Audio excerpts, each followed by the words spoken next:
welcome to the Renegade Rundown. I'm Molly Goodwin, your host, and I have two of my favorite people here today that I can't wait to introduce you to. Before we do that, though, I'd like to remind you that our home opener is this Saturday at Harry Della Russo Stadium, starting at 6 p.m. kickoff. 5 p.m. gates open. You can get tickets there at the gate, or you can go to our website and also purchase them there. With that, I'd like to welcome our guests. I've got Katie Falkowski, number 20. She's running back for the team. Welcome, Katie. Thank you. And we've got Cliff Ashley, our special teams coordinator extraordinaire. Thank you for joining us. Thank you. Appreciate it. Katie, let me start with you. You're a really accomplished and interesting athlete. Your background includes ice hockey, boxing, ultra running, and CrossFit. Just to name a few things. I'm sure I've forgotten something. Did I forget anything in there? That's it, man. That's about it. You're also coaching a high school football team, which is great. With all that in your background, I'm curious, what is it that drove you to football with all of that? And then how did you find us? Yeah, so I don't consider myself an accomplished athlete in the least, but when I find something I'm passionate about, I have a tendency to go all in on it. And so truly my first love was ice hockey. And starting in middle school, like my only goal was to play in college. And I had the opportunity to play at Holy Cross, and it was an amazing experience for 4 years. But it was always about just like putting in the work, being in the weight room, and I really love the process of that. Yeah. And I love being with my teammates and getting coaching and just that entire experience. But I will say it certainly didn't come easy for me athletically. And after that, I found CrossFit, and I owned a CrossFit gym for 10 years and have been doing CrossFit as kind of my base strength and conditioning program for about 13 years now. And say what you will about CrossFit, but it's allowed me to stay active in whatever I want to do. So over the last 7 or 8 years, I got into ultra running because I watched the documentary and thought, hey, it'd be cool to run 100 miles. So I had a base level of fitness and was able to go train for that and do it. Same thing with boxing, 2-0 amateur boxing record, and then I retired on top there. But having the work ethic to do it is mainly what makes me successful, but it means that I have to love what I'm doing in order to put in that work. And so a couple years ago, I finally was able to play flag football, and I went to one practice. This is on the Cape, and there's people smoking on the sidelines and getting beers after. There's nothing wrong with that, but I'm like, okay, when are we practicing? Like, can we practice midweek? And they're like looking at me like I was crazy. What? And so that led me to immediately go home and like type in like competitive women's football, and that's how I found the Boston Renegades. And it just so happened the OTAs were like 3 weeks out, and I kept like clicking on the website where it's like fill out if you're interested, and then going back, and it took me, and then finally I just filled it out. Next thing you know, the next day I'm on the phone with Ben Brown for an hour and a half, and here we are. So if you know Ben, you know that's kind of a common thread that I love. That's a typical story. When people talk about how they found the Renegades and what convinced them, it was Ben Brown. So shout out to him. And then that was in 2019, and I had the COVID season, and so I've played 2 full seasons. I consider the COVID season like a redshirt season for me.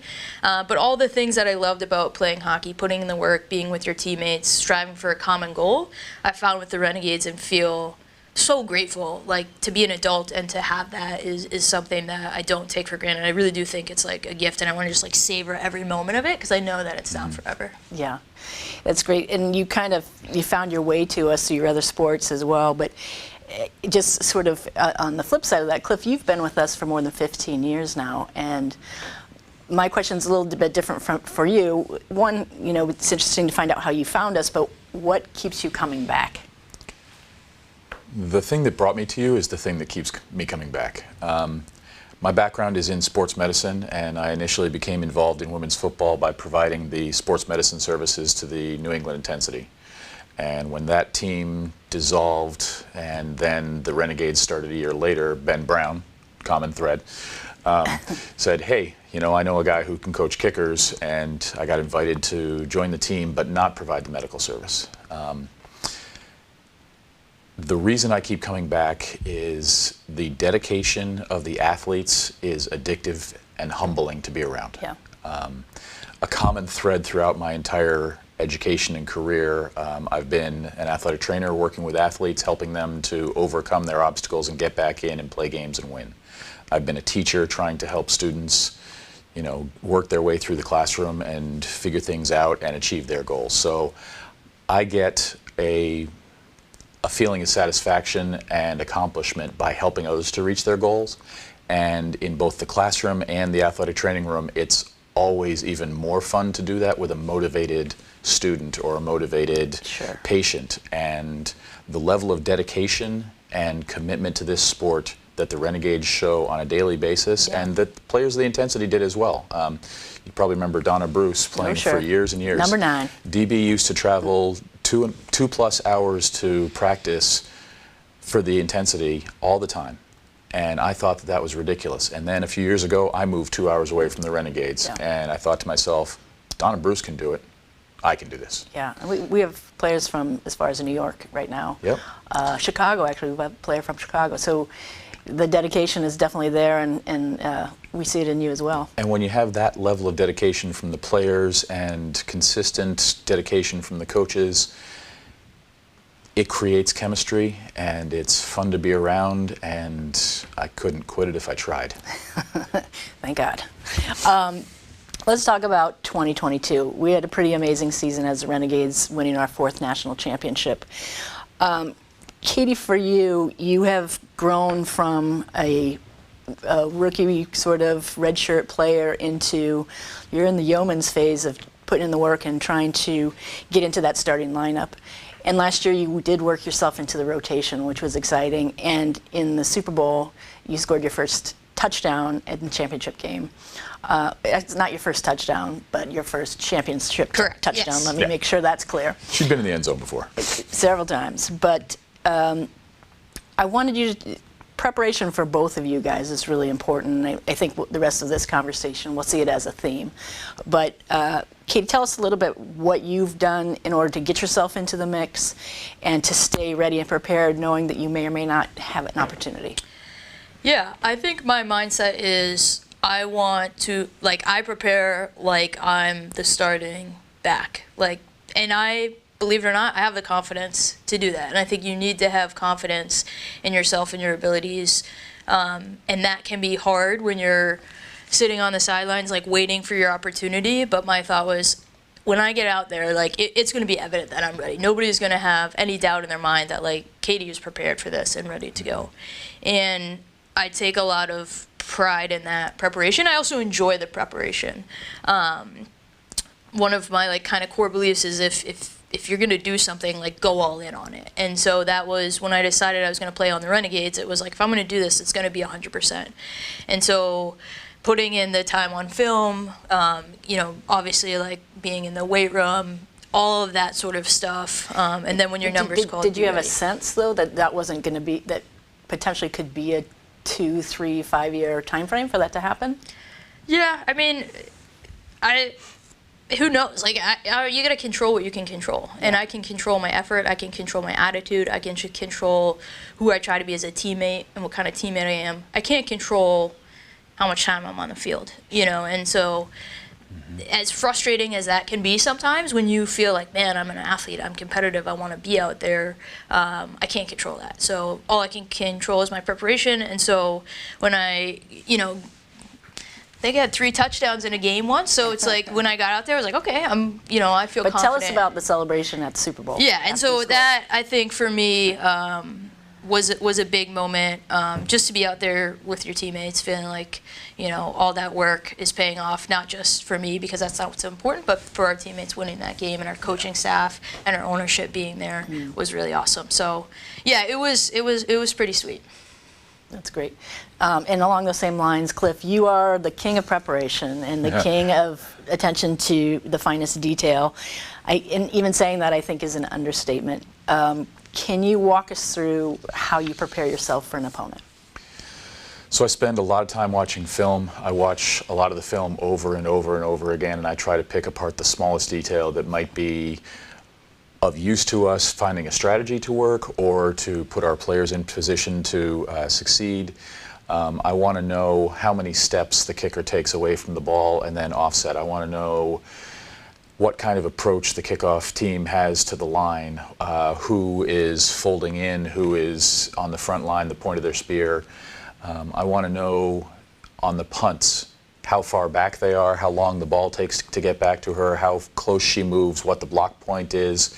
Anything that I can do to give my players a chance to be in the right spot in that split second and that half a yard or inch that is going to make a difference over the course of the game. So I watch the film and get the surface details, like, you know, what formations are they running, and then I start looking at real granular details, so I know who's on the field for this kickoff versus this kickoff, and are they always kicking to the same side. And it's a lot of days watching a lot of film. I've had to start wearing glasses. Welcome to my world. Yep. Well, so you know, everybody appreciates it, and your special teams performance out there really shows it. And then from there, Cliff, it translates to the presentations you put together for film sessions and for our weekly discussions with your group. And it's also, you also take the time to put together a really fun presentation that connects with the players, not just talking about the X's and O's, but to help them understand where they fit in and to have some fun with them. Tell us a little bit about that. I have a background, as I said, teaching, and I know that when you're trying to talk to a group for an hour, if you're just droning on, you're going to lose them. You got to have some colorful visuals. Mm-hmm. Those visuals have to be impactful and able to be interpreted, but also detailed enough so they're going to get the information. So it's a constant balance for me to try not to overwhelm too much. Yeah. But I do tell the players at the beginning of the season, for the first few weeks of preseason, I'm going to bury you in details. Yeah. And they're intimidated at first, but I tell them, hang with it. By the time the game comes around, this is going to seem so simple and easy.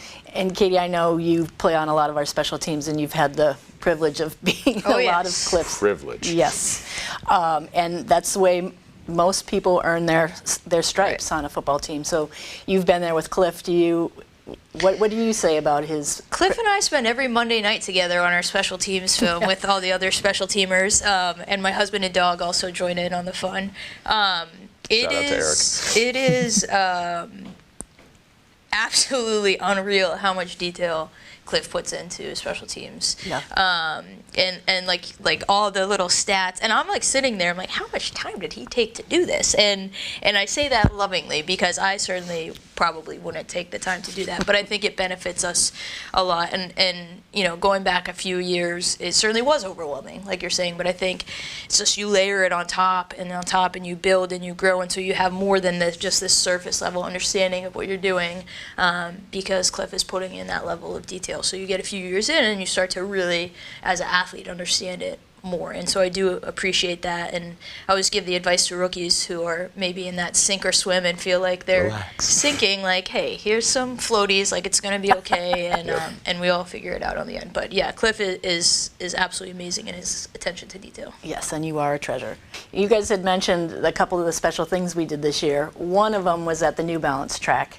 And we had a post celebration with our sponsors and family and friends. Mm-hmm. And we had an opportunity with Revere TV to take some interviews. And one thing that I did not know about you, Cliff, was that you're really comfortable interviewing people. And I know you said you had a question or two for me. Here's your opportunity. So obviously, Katie, I'll need your help too. I got everybody in the audience who has been an athlete understands the motivation of being an athlete and striving your best to win championships. You have done that extensively, both the football and the ultimate frisbee level. And several years ago, when the militia dissolved, you stepped up to become an owner. Along with an army of people. An army of people. Yeah. But I don't have that army in the studio right now, so the question is for you. What motivated you to take that step?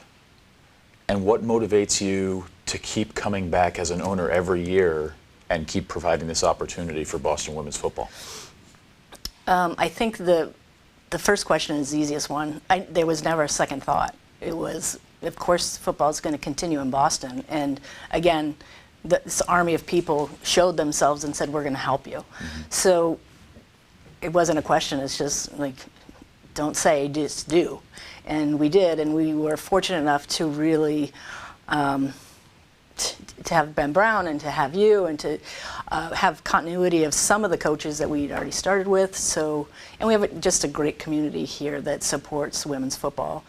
And then in terms of the coming back, it's like you, and you both have said how important it is to be with people that are like-minded, that how inspired you are by common goals and getting better. And I feel like we aren't complacent, so I always feel like there's more that we can and should do. And then on top of it, anytime you see any of the young people in the stands and the effect that we have on them, and just to think about what that would have meant for us. I mean, I'm a little bit older than you guys, but I didn't have that to look forward to. And so anytime we see any of the young kids, boys included, the fact that they get to see us do what we do is, you know, even when I have a down day, if I see that, it brings me right back to why we all do it. Yeah. I like to say that I help coach because I never want my daughter to grow up in a world where somebody tells her she can't do something. But I also like the fact that there are young boys right now who are growing up in a world where all they've known is that women do play football. Clearly, why not? And I think that's a pretty powerful message too. We had, I believe it was Jenny O, but one of our alumni, her kids grew up on the sideline, and at one point, one of her sons saw the NFL or a college game on TV and said, "Boys play football?" I mean, that's how special that is. So, yeah. Well, thank you for staying motivated and not getting complacent in your role as the owner and setting the tone for the rest of the organization. Let's turn to the upcoming season. Tell me, Kate, we'll start with you. What's the difference between the 2022 team and this year's team? You know, I think if you play on teams long enough, you realize that each year has its own unique vibe and feel to it. And I'm really excited about this year. I think we have a lot of returning players who seem even more fired up than previously for various reasons. And then we have a lot of rookies who are really showing up and showing out, and I think are going to get some playing time this year, and it's going to be exciting to watch. I think this preseason has seemed long, and I don't mean that in a bad way. I think that we've just, we had a bye week, we did some awesome camp days, so I feel like we've done a ton of work to be ready, and we're all kind of at that point where we're ready to stop going against our teammates and get against another team. And I think we're excited about it. There's an energy bubbling up and bubbling over to get out there and to do it together. And I think because of some of the camps and training camps that we did, it seems like even more of a cohesive unit, and people are already forming that team before we've even played a game. And sometimes you don't have that shared experience until you get into a game, and I feel like we've already had some shared experiences together that have kind of put us ahead. So I'm really excited about the season and to see what we have to offer. Yeah, we did some of those camps knowing that we opened at home. So like you said, typically when we're on the road, we have some time to get to know each other and spend time together, and we knew we weren't going to get that this year. So it's part of why we did that, but also it's just another 1% that we're trying to get better, so we're glad we were able to do that. Cliff, do you feel like anything's different this year? I feel like, as always, we have a good group of newcomers to the game, to the team, who are excited, and we have, as always, a very solid core of experienced athletes who are never complacent. It is never. That's true. With our core people, with our core players, our coaching staff, the people who set the tone for this team, it is never okay to coast. We have sort of a team motto, 1% better every day. And I will challenge special teams. What are you doing to be 1% better when you finish this practice? What are you doing to be 1% better when you finish this drill? What are you doing to be 1% better at the end of your rep? How do you bring that intensity to every rep of practice so that when you put those all together, those 1% equal a lot higher? Yeah. Compounded interest. Can I just echo on that? I think, in life, it's not often that you're with people who have that same level of desire and work ethic towards a common goal. So being on the Renegades and being with a group of people who are that driven and, like you said, never complacent. You know, I have teammates who've been playing 10, 15, 20 years who are always striving to get better. There's not many other places in life I feel like you get that. And I think that's one of the reasons. Pretty special, yeah. It's very special. And so I think going into the season, you know, that's what excites me again, is to work towards that common goal with this group of people who is really uniquely driven. Yeah. Addictive. It is addictive, yeah. The WFA Pro season started last Saturday, and we had a bye, which we talked about. In the Western Conference, we had Minnesota playing St. Louis, and St. Louis won 20-0. I think a little bit of a surprise to some people. Neither team is a surprise to us that they're powerhouses. But for St. Louis to come out on top, I think people were a little surprised. Can you guys give me your thoughts on the game and how that might shake out on the Western Conference?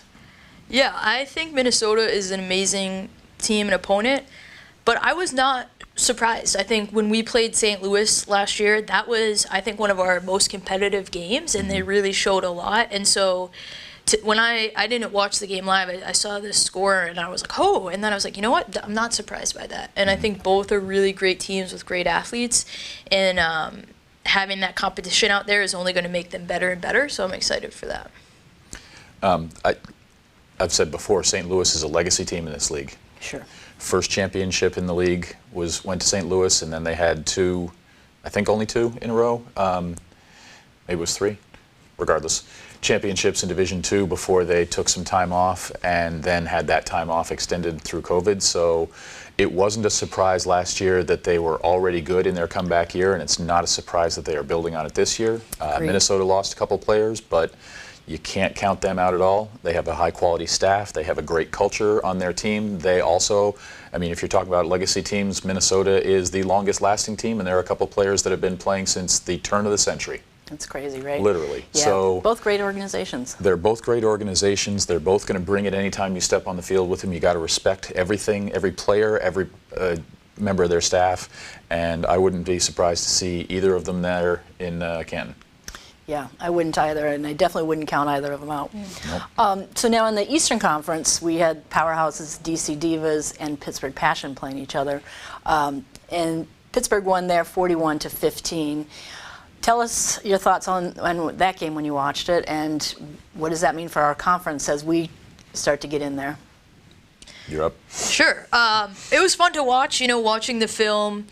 It was great that we have the film going against DC, so we're able to kind of watch it with that lens on. But that being said, I was impressed by Pittsburgh, but I was also really impressed by DC. I think DC is going to come out fighting this week and probably ready to go after that loss. Yeah, because a few turnovers could have really changed that. There was a few turnovers, fumbles, kind of at inopportune times, and I think without those, the score would be a little bit less lopsided. So, yeah, both teams look like contenders. I'm excited. We had to play them both twice, right? So I think I'm excited to see it live on the field and get after it. Pittsburgh's really well coached, have been for a while. Yes. They've got dynamic athletes, a balanced attack, and that with Franco Harris passing away after being such a great contributor to our game in general, they've got a lot of motivation to play. So his family's still involved, which is great. Outstanding. Yeah. So it's not a surprise that Pittsburgh was able to bring it. DC has been battling injuries both acutely during the individual season and the challenges of players coming back to their full potential years after the injuries. So I'm not surprised that they, you know, are still trying to find their feet. But if you wear a Renegades helmet, you know that DC week is special. Both teams have a star on their helmet, and so we got to figure out which star is brighter this week. Well said, well said. So as we wrap up, is there anybody that you'd like to give a shout out to or anything extra you'd like to add? Katie? Yeah, I'd like to say thank you to you, Molly, and our ownership and also our coaches. I think our coaches go above and beyond. You know, we're talking about how much time, effort, and energy Cliff puts in, and thank you for that. And I think our entire coaching staff, when I think about how prepared they are for practice, how they prepare us for games, and everything that they do, the time commitment, the emotional commitment, it's really, I'm just so grateful for the opportunity to work with them. thank you to you guys in ownership and the staff for having me, giving me the opportunity to coach with you guys. Thank you to the players on our team who set the example of hard work and dedication. And finally, thanks to Ben Brown, who brought me into this game back in 2006 and has been with me every step of the way. He is the machine of a person that makes our machine go. Amen. We will have Ben Brown on here shortly, and he can answer for himself. He will do nothing but answer humbly because he doesn't realize how awesome he is. Yeah, it's true. Well, thank you again for coming in. We really appreciate it. And for those of you that can join us again, Saturday night, 6 p.m. kickoff, Harry Della Russo Stadium. And for those of you that can't, please join us here on Revere TV or on a nationally televised version on the Women's Sports Network. Thanks again.